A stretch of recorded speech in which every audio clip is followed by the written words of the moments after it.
Season চেঞ্জের কারণে কিন্তু আমাদের অনেকেরই জ্বর, ঠান্ডা, কাশি অথবা মুখে একদমই রুচি নাই খাওয়ার। তো এইরকম পরিস্থিতির কারণে এমন একটা রেসিপি নিয়ে চলে এসেছি যেটা দিয়ে আপনারা অনায়াসে ১ প্লেট ভাত খেয়ে ফেলতে পারেন। এত মজার এবং খুব সহজে এই রেসিপিটা তৈরি করে ফেলা যায়।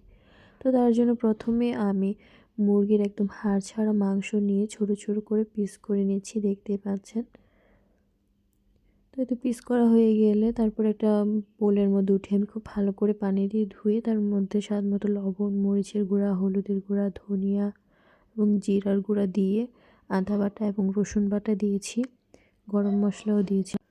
খুব ভালো করে মশলাগুলোর সাথে ভালো করে মাংসটাকে ম্যারিনেট করে ১০ মিনিটের জন্য রেস্টে রেখে দিয়েছি। তারপরে একটা কড়াইয়ের মধ্যে অল্প একটু তেল নিয়ে খুব ভালো করে চিকেনগুলোকে ভেজে নিব। একদম লাল লাল করে ভেজে নিব যাতে করে মশলাটা একদম মাংসটার গায়ে গায়ে লেগে যায়।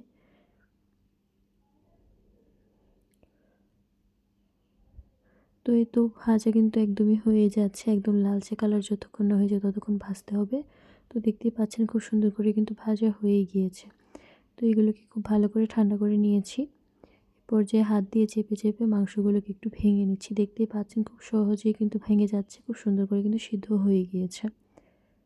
তো ভাঙার পরে আমি এখানে কিছু পেঁয়াজ হালকা করে ভেজে নিয়েছিলাম। তারপরে এখানে চিলি ফ্লেক্স দিয়ে দিয়েছি, ধনিয়া পাতা দিয়ে স্বাদমতো আবার অল্প একটু লবণ দিয়েছি, যেহেতু মাংস ম্যারিনেট করার সময় লবণ দিয়েছিলাম, তো লবণটা একটু বুঝে দিতে হবে। তারপর একটু অল্প লেবুর রস দিয়ে খুব ভালো করে মেখে মাংসগুলোর সাথে খুব ভালো করে মিক্স করে নিচ্ছি। তো এই তো মাংসের এই ভর্তাটা কিন্তু একদমই তৈরি হয়ে গেছে। তো আমি তো সাথে সাথে একদম প্লেটে ভাত নিয়ে বসে গিয়েছি খাওয়ার জন্য। খেতে অসম্ভব রকমের মজা হয়েছিল। আপনারা একবার হলেও এটা ট্রাই করে দেখবেন। আশা করি আপনাদের কাছে রেসিপিটা খুব ভালো লাগবে। তো আজকের জন্য এইটুকুই। সবাই ভালো থাকেন, সুস্থ থাকেন। আসসালামু আলাইকুম।